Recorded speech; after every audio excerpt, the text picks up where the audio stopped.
Aquí empieza una caída libre hacia una verdad que nadie quiso contarte.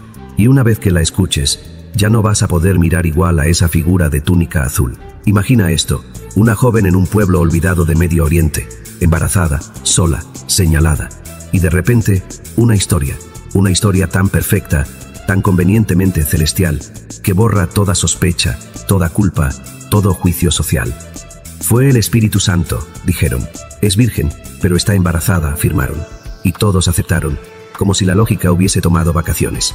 Aquí es donde Spinoza entra con su martillo filosófico, porque lo primero que él habría hecho, y que hoy hacemos nosotros, es una pregunta incómoda. ¿Por qué aceptamos sin pestañear una narrativa que viola todo principio de razón? Lo que Spinoza plantea es que la religión, y especialmente la judeocristiana, se construye sobre símbolos que esconden intereses, y la virginidad de María no es una excepción. ¿Qué representa una mujer virgen y a la vez madre? Pureza y fertilidad. Es la imagen perfecta para un control patriarcal, una mujer intocable, pasiva, elegida por Dios, que no desea, que no decide. ¿Y cómo se justifica esto teológicamente? Con milagros. Pero Spinoza no creía en milagros. Para él, todo tiene una causa natural. Y aquí empieza a tambalear la figura de María. Porque si descartamos el milagro, ¿qué queda? Una adolescente embarazada que necesitaba sobrevivir a una sociedad que apedreaba por adulterio. Entonces, ¿fue una invención? ¿Una mentira para no morir?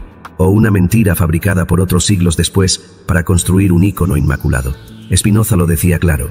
Las escrituras deben leerse como cualquier otro libro. No son mágicas, son textos escritos por humanos, con intenciones humanas. Y cuando uno toma los evangelios y los confronta con el pensamiento spinozista, lo que aparece no es una madre divina, sino una figura simbólica, fabricada para encajar en una teología patriarcal. María es, para Spinoza, un producto de una tradición que necesitaba un rostro femenino, pero controlado. No una mujer poderosa, sino una figura dócil, obediente, callada.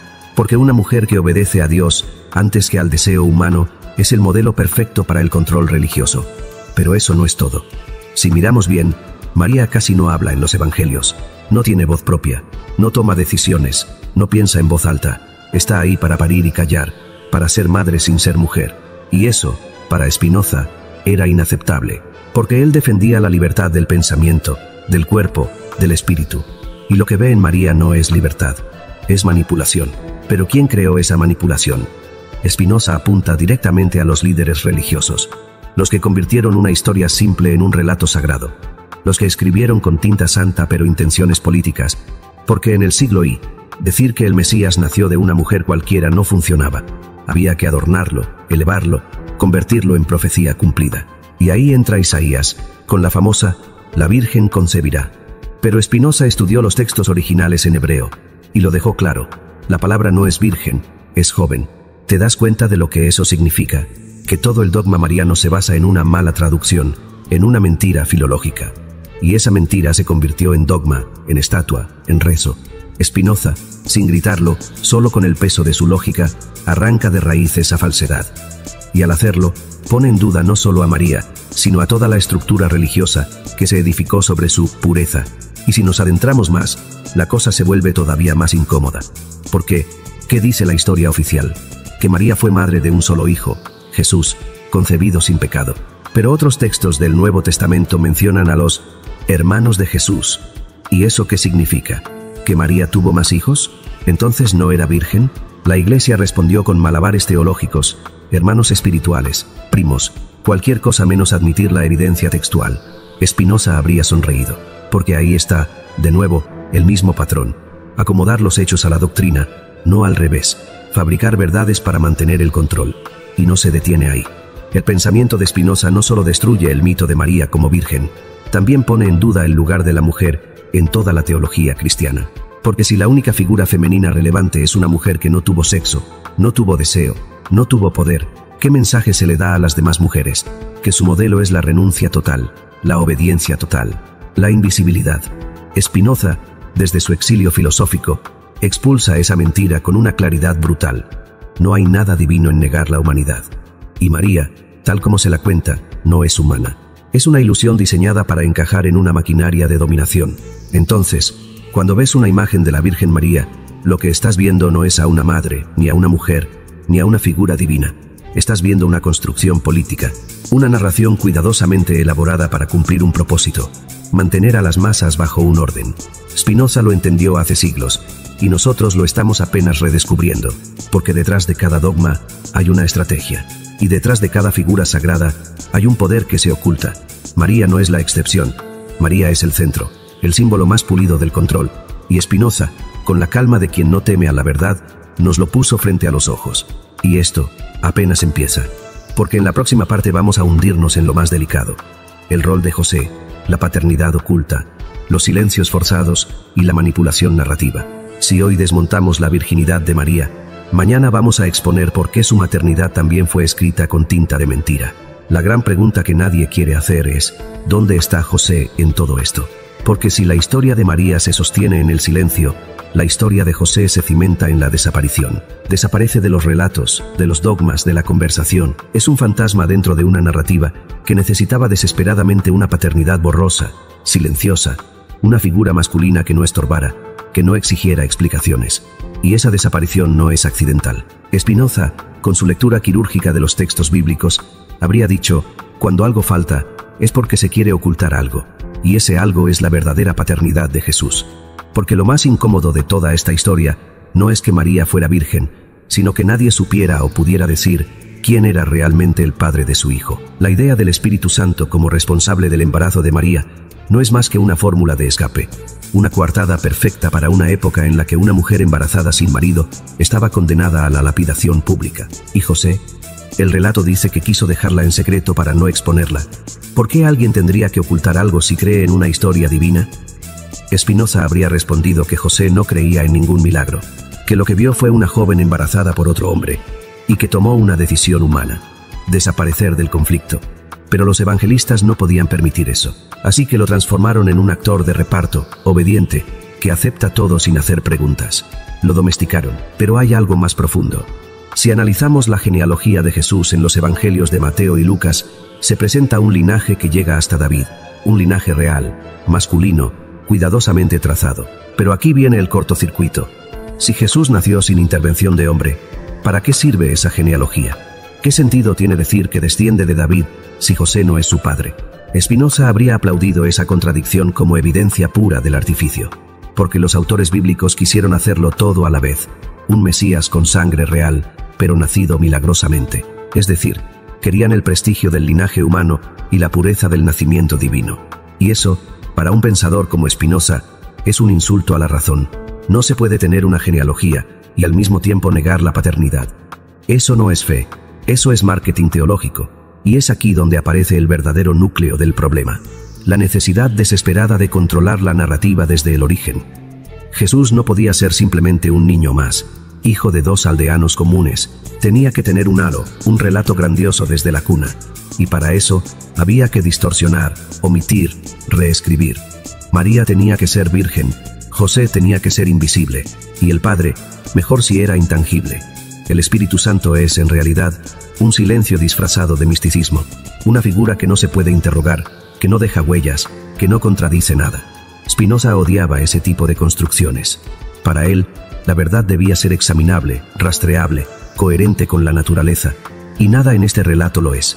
Además, hay un patrón que se repite una y otra vez en los textos religiosos.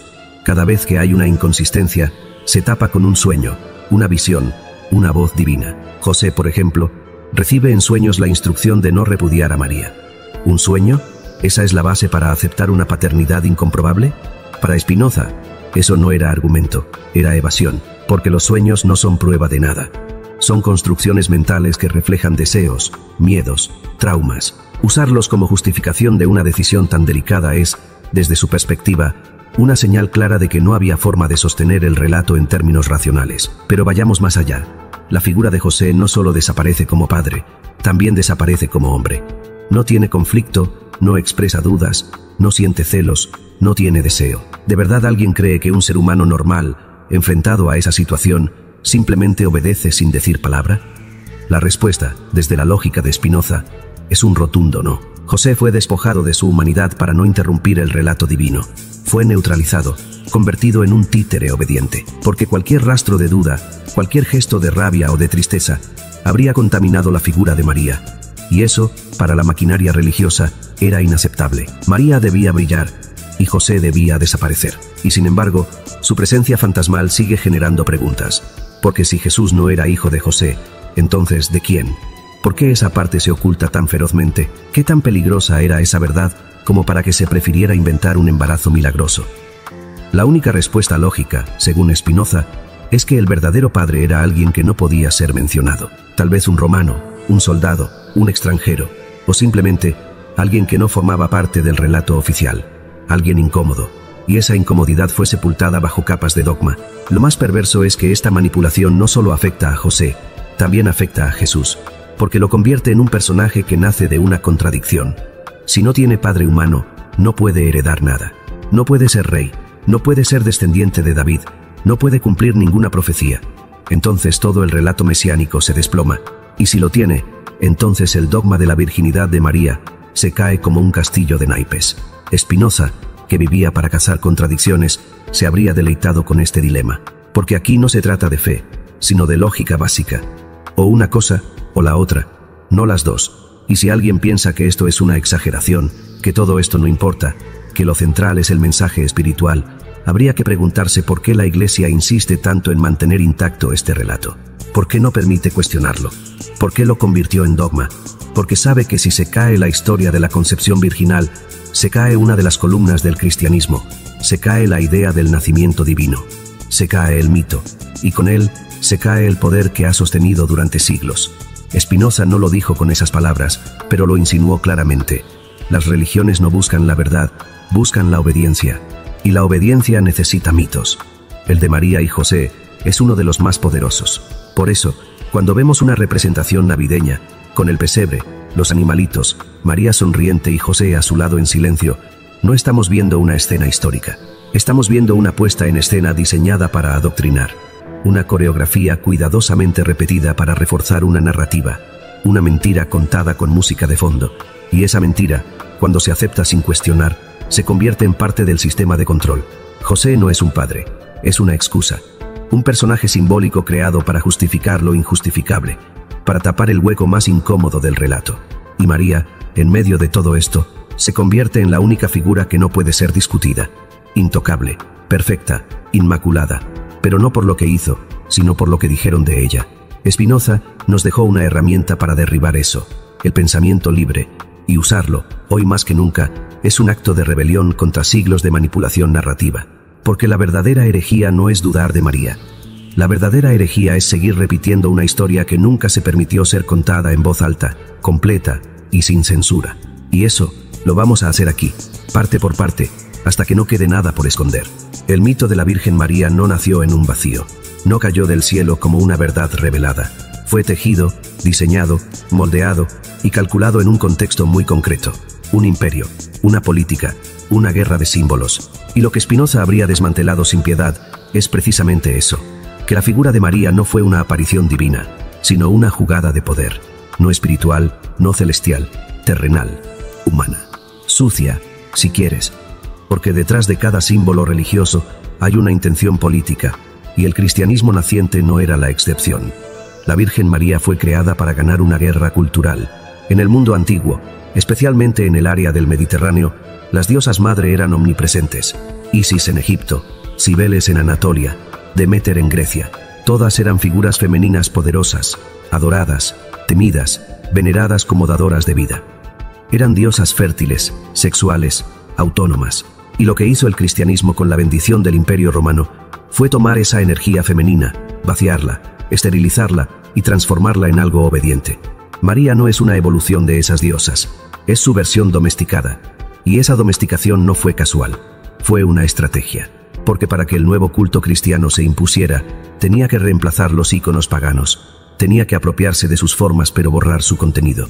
Spinoza, que entendía el poder de los símbolos y la función política de la religión, habría identificado de inmediato esa operación.